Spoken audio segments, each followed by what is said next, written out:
Well, summer everywhere has started. The temperatures are rising a little bit. How are you all enjoying it?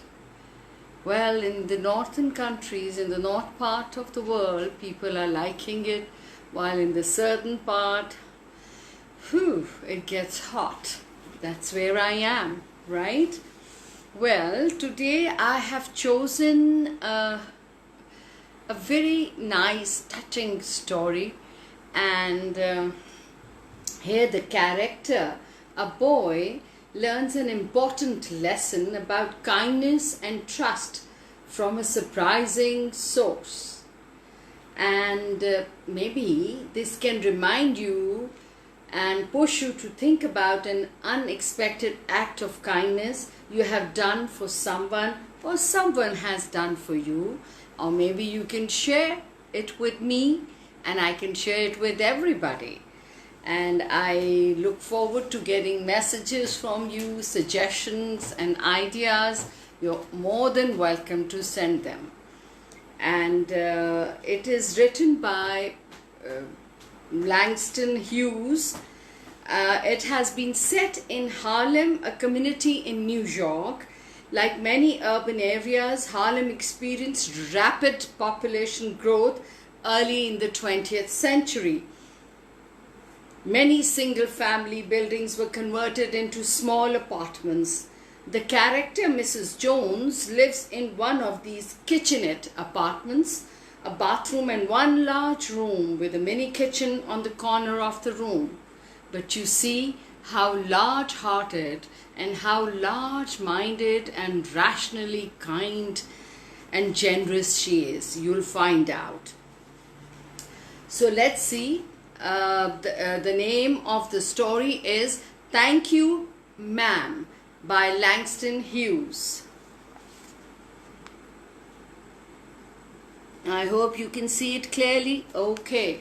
Now, I showed you the picture deliberately so you can get an idea. Urbanized. This is New York and it's very crowded, right? And for anybody to disappear amongst the crowd, it's very easy. Not a big problem. So let's get started with a very interesting story. Again, the name is Thank You, Ma'am by Langston Hughes. She was a large woman with a large purse that had everything in it but hammer and nails. All right, it was so heavy. But hammer and nails, sometimes you need things for security. It had a long strap and she carried it slung across her shoulder. It was about 7 o'clock at night and she was walking, it was 11 o'clock. I apologize, and she was walking alone when a boy ran up behind her and tried to snatch her purse. The strap broke with a single tug the boy gave it from behind. But the boy's weight and the weight of the purse combined caused him to lose his balance, right? Instead of taking a full blast as he had hoped to run away with the bag, the boy fell on his back on the sidewalk and his legs flew up in the air. The large woman simply turned around and kicked him right square in his blue jean sitter. Then she reached down, picked the boy up by his shirt front like this, yes, by the collar, but he didn't have a collar, and shook him until his teeth rattled. She shook him. After that, the woman said, "Pick up my pocketbook, boy, and give it here." She still held him by his neck, but she bent down enough to permit him to stoop and pick up her purse. Then she said, "Now, ain't you ashamed of yourself?" Firmly gripped by his shirt front, the boy said, Yes, ma'am. He was stuttering. He was nervous. Now, what's going to happen to him? He's caught. The woman said, "What did you want to do it for?" The boy said, I didn't aim to. She said, you a liar? By that time, 2 or 3 people passed, stopped, turned to look, and some stood watching, as it happens everywhere. If I turn you loose, will you run? Asked the woman. Yes, ma'am. Yes, said the boy. Then I won't turn you loose, said the woman. She did not release him. Lady, I'm sorry. I'm sorry, whispered the boy. Your face is dirty. I got a great mind to wash your face for you. Aren't you got nobody home to tell you to wash your face? No, ma'am, said the boy. Then it'll get washed this evening, said the large woman, starting up the street, dragging the frightened boy behind her. She's bigger than him in any case. He looked as if for 14 or 15, frail and willow-wild in tennis shoes and blue jeans. The woman said, you ought to be my son. I would teach you right from wrong. Least I can do right now is to wash your face. Are you hungry? No, ma'am, said the boy, being dragged. Boy, I just want you to turn me loose. Was I bothering you when I turned that corner? Asked the woman. No, ma'am. But you put yourself in contact with me, said the woman. If you think that contact is not going to last a while, you got another thought coming. When I get through with you, sir, you are going to remember Mrs. Luella Bates Washington Jones. Sweat popped out on the boy's face and he began to struggle. Mrs. Jones stopped, jerked him round in front of her, put a half Nelson around his, you know what a half Nelson in wrestling hold using one arm. She held him about his neck and continued to drag him. All right. Then she dragged the boy inside the building, down a hall and into a large kitchenette furnished room at the rear of the house. She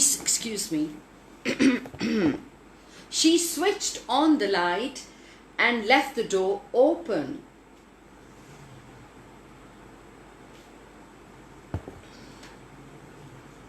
The boy could hear other roomers laughing and talking in the large house. Some of their doors were open too, so he knew he and the woman were not alone. The woman still had him by the neck in the middle of her room. She said, "What is your name?" Roger, answered the boy. "Then, Roger, you go to that sink and wash your face," said the woman, whereupon she turned him loose. At last, Roger looked at the door, looked at the woman, looked at the door, and went to the sink. "Let the water run until it gets warm," she said. "Here's a clean towel. You gonna take me to jail?" asked the boy, bending over the sink. "Not with that face. I will not take you nowhere," said the woman. "Here I'm trying to get home to cook me a bite to eat, and you snatch my pocketbook. Maybe you ain't been to your supper either. Late as it be, have you?" "There's nobody home at my house," said the boy. "Then we'll eat," said the woman. "I believe you're hungry or being hungry to try to snatch my pocketbook." I wanted a pair of blue suede shoes," said the boy. "Well, you didn't have to snatch my pocketbook to get some suede shoes," said Mrs. Luella Bates Washington Jones. "You could have asked me." Man, the water dripping from his face, the boy looked at her. There was a long pause. A very long pause. After he had dried his face and not knowing what else to do, dried it again, the boy turned around, wondering what next. The door was open. He could make a dash for it down the hall. He could run. The woman was sitting on the daybed. After a while, she said, I were young once, and I wanted things I could not get. There was another long pause. Maybe she was giving him time to think and listen to her. The boy's mouth opened. Then he frowned, but not knowing he frowned. The woman said, You thought I was going to say, but, didn't you? You thought I was going to say, but I didn't snatch people's pocketbooks. Well, I wasn't going to say that. Okay? Silence was there again. I have done things too which I would not tell you, son, neither tell God, if you didn't already know. What an amazing character, isn't she? So she sat down while I fix us something to eat. You might run that comb through your hair so you look presentable. In another corner of the room, behind a screen, was a glass plate and an ice box. Mrs. Jones got up and went behind the screen. The woman did not watch the boy to see if he was going to run now, nor did she watch a purse which she left behind her on the day bed. Why did she left it there? Just to test him and make him stronger in trying to do a good thing. But the boy took care to sit on the far side of the room where he thought she could easily see him out of the corner of her eye. If she wanted to, he did not trust the woman not to trust him. He felt that she trusts him. Yes, she left the bag. She left the door open. And he did not want to be mistrusted now. The lesson is learned, don't you think so? Just imagine. Do you need somebody to go to the store? Asked the boy. Maybe to get some milk or something. Don't believe I do, said the woman, unless you just want sweet milk yourself. I was going to make cocoa out of this canned milk I got here. That'll be fine, said the boy. Excuse me.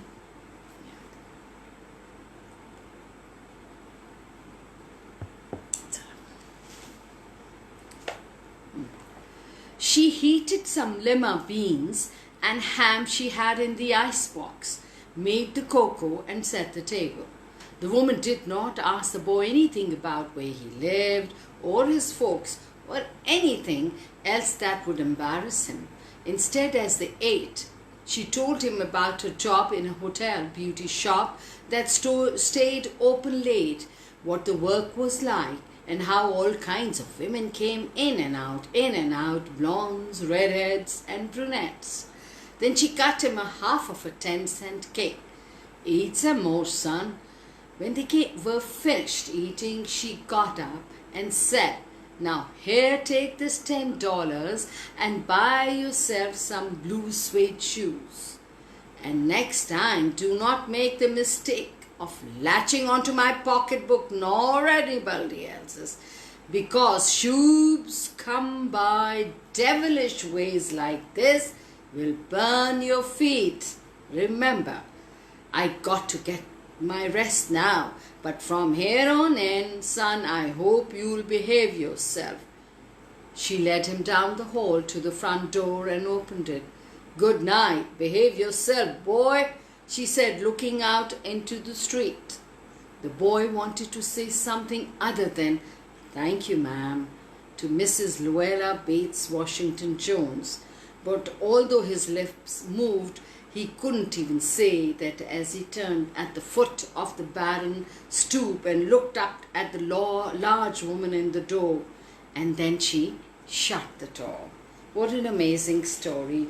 What an amazing way of reaching somebody's heart and mind and making them think and correcting their ways. I loved it. It really touched my heart.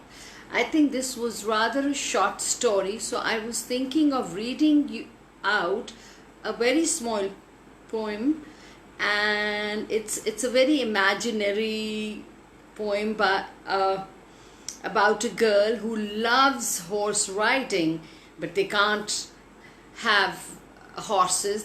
They're not rich enough. I think she's a farmer's daughter or something like that.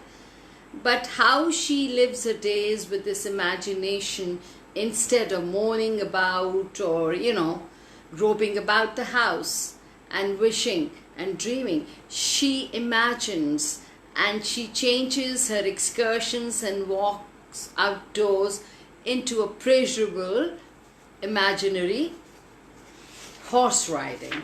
Yeah, just give me a second. I have to, I'm sorry I didn't mark it because I wasn't sure how long it'll take. I hope I can find it. It's, the name of the poem is Centaur, the Centaur, okay? And yeah, that's the name. And it's written by May Swenson. So here we go. The summer that I was 10, can it be there was only one summer that I was 10? It must have been a long one then. Each day I'd go out to choose a fresh horse from my stable, which was a willow grove down by the old canal. I'd go on my 2 bare feet. So her stable is the willow grove, and she snatches twigs from there. But when with my brother's jackknife I had cut me a long limber horse with a good thick knob for a head, and peeled him slick and clean, except a few leaves for the tail, and cinched my brother's belt around his head for a rein, I'd straddle and canter him fast up the grass bank to the path. There she goes, wild with her imagination. She thinks she's riding a horse, and her horse is a stick of a willow tree which has been peeled and cleaned, right? And she uses her brother's belt as a rein.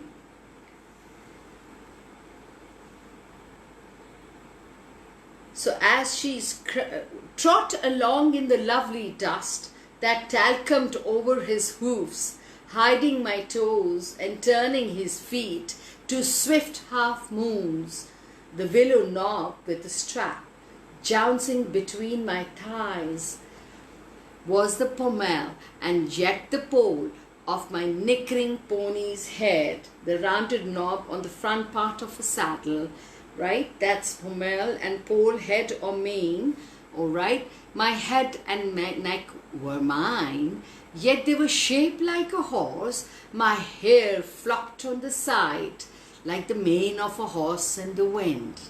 So your mind is free, and it can imagine whatever you want. It can visit wherever you want. My forelock swung in my eyes, right this. My neck arched and I snorted. And I shied and skittered and reared, stopped and raised my knees, pawed at the ground and quacked, my teeth bared as he wheeled. So she's doing all the acts that a horse would do, snorting, shying away, rearing, raising knees, pawing at the ground, and then my teeth bared as we wheeled and swished through the dust again. I was the horse and the rider, and the leather I slapped to his rump. I spat my own behind. Double my 2 hoofs beat, a gallop along the bank, the wing twanged in my mane, my mouth squared to the bit, and yet I sat on my stead, quite negligent riding, my toes standing the stirrups, my thighs hugging his ribs. At a walk, we drew up to the porch. I tethered him to a paling. Dismounting, I smoothed my skirt. How natural. And entered the dusky hall my feet on the clean linoleum, let ghostly toes in the hall. Where have you been? Said my mother. Been writing, I said from the sink, and fill me a glass of water.